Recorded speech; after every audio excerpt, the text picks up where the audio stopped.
Interesante lo que está ocurriendo en el Instituto Nacional Electoral, y para abundar del tema, qué mejor hablar con Fernando Ávila, nuestro experto en la agenda política. Fer, feliz año. Jaime, igualmente, un gusto saludarte, a todos los amigos del auditorio, un excelente 2018.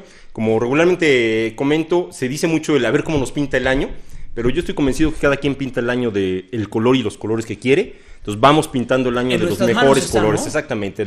Depende de nosotros cómo queramos que nos vaya, y en la medida en que pongamos toda la actitud, todo el entusiasmo, todas las ganas, nos va a ir bien. Exactamente. Sí. También ayudan un poquitito también a que los políticos se factores, claro, sí, por y supuesto. Ayudan algunas buenas decisiones económicas a nivel macro también ayudan. Claro, algunas circunstancias externas que siempre influyen, pero bueno, cosas, la mayor parte depende de nosotros. Sí, bueno, eso sí, y que tengamos salud.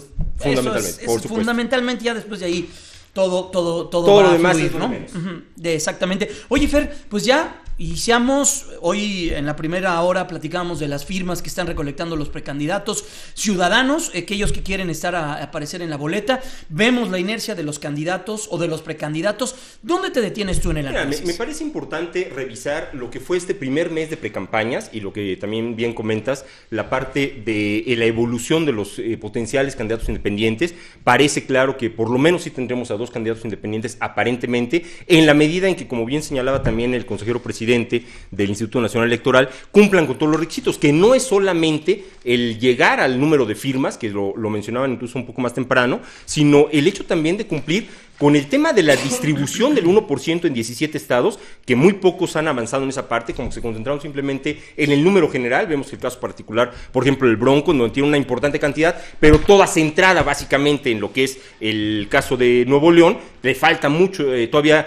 aterrizar mucho en esta proporción en los estados. Y por el otro lado, un tema medular que no solamente compete a la parte de los, insisto, potenciales candidatos independientes, sino también, por supuesto, a los candidatos o precandidatos de los demás partidos, la parte de la fiscalización, que es donde están de alguna manera cojeando todos, que no ha sido con esa profundidad o con esa facilidad que uno debería de pensar que debe de darse, el hecho de que vayan demostrando y vayan llevando claras las cuentas frente al Instituto Nacional Electoral, y que puede convertirse en un escollo importante, insisto, no solamente para los potenciales candidatos independientes, sino también, por supuesto, para lo que son los candidatos o precandidatos de los distintos partidos políticos. Y este es un tema fundamental, porque parte de todo lo que nos ha costado nuestra democracia, todos los mecanismos, todo lo caro que incluso resulta nuestras elecciones, en mucho tienen que ver con los mecanismos de fiscalización que ha estado instrumentando la autoridad electoral, precisamente para lograr que la elección sea cada vez más equitativa. Recordemos que hace algunos años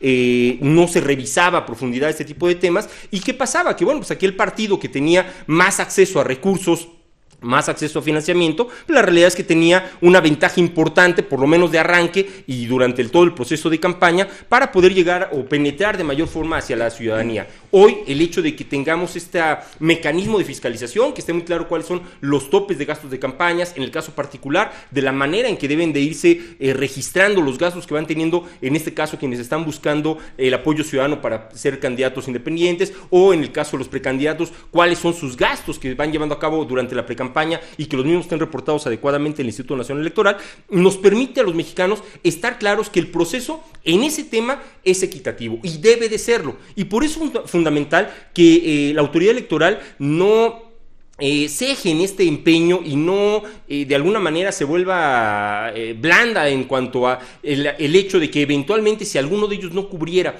con este requisito fundamental, pues no se le diera luz verde para poder avanzar. Es fundamental, es medular, es importantísimo que quienes están aspirando a un cargo público, y más de esta envergadura como es la presidencia de la República, desde luego en todos los demás cargos, pero de manera prioritaria y fundamental, porque la que jala más la atención, por supuesto, es la presidencia de la República, pues respeten la ley, y uno de los elementos fundamentales es la transparencia en cómo están manejando los recursos y cómo se está llevando a cabo este manejo que están teniendo precisamente previo a lo que es ya propiamente el registro de campaña. Oye, hace rato Fer me preguntaba, ¿qué viene en la dinámica de las elecciones? Una vez que ya terminen estas precampañas. Terminan las precampañas en febrero. ¿Cuándo? A ver, luego, ¿qué sigue? Luego viene el registro formal de los candidatos. Ajá. Que es este periodo en el que, los partidos políticos como tal acreditan que ya terminó la fase de precampaña, acreditan, por ejemplo, en este caso, las convenciones de delegados o la votación de los militantes, como haya determinado cada cada partido que va a elegir a su propio precandidato. En el caso particular, por ejemplo, del Frente, la circunstancia de los militantes del Partido Acción Nacional que voten por el precandidato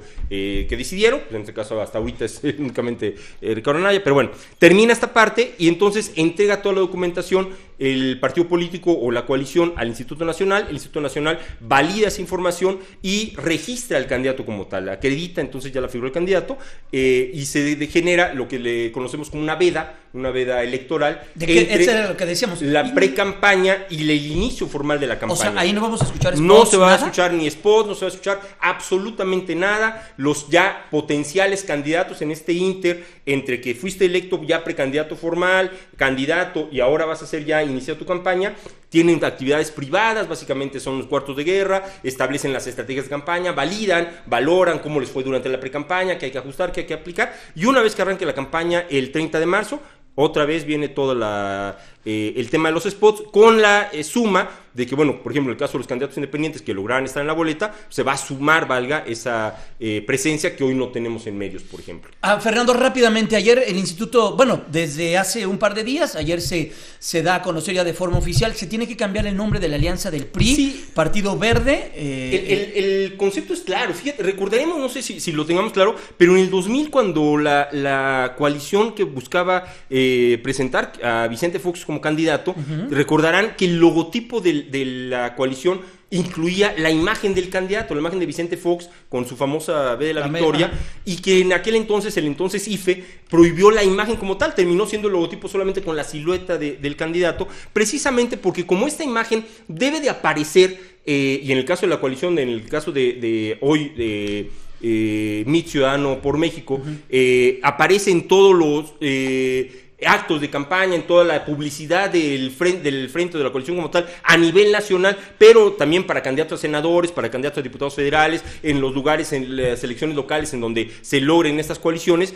se considera que es una publicidad adicional al propio candidato presidencial. Por eso es que me parece que la decisión que toma el Instituto Nacional Electoral es adecuada, porque sí podría considerarse, insisto, como una circunstancia extra de lo que marca la propia ley. Pues Fernando Ávila, muchas gracias por estos minutos. Entonces, pues mucha política, ¿no? Mucha política, va a ser un año eminentemente político, por lo menos de aquí hasta julio, y ojalá confiemos en que los candidatos, los partidos políticos, los candidatos que logren ser candidatos independientes a los distintos cargos de elección popular, pues tengan la altura de miras para llevar a cabo una campaña como la que requiere México. Ya no estamos para estarnos peleando por cosas intrascendentes, vamos avanzando, lo importante es sacar al país adelante, y creo que este es un muy buen año para hacerlo. Es nuestro experto en la agenda política, Fernando Ávila. Muchas gracias, Fer. Un gusto, Jaime. Feliz año igual. Saludos en casa.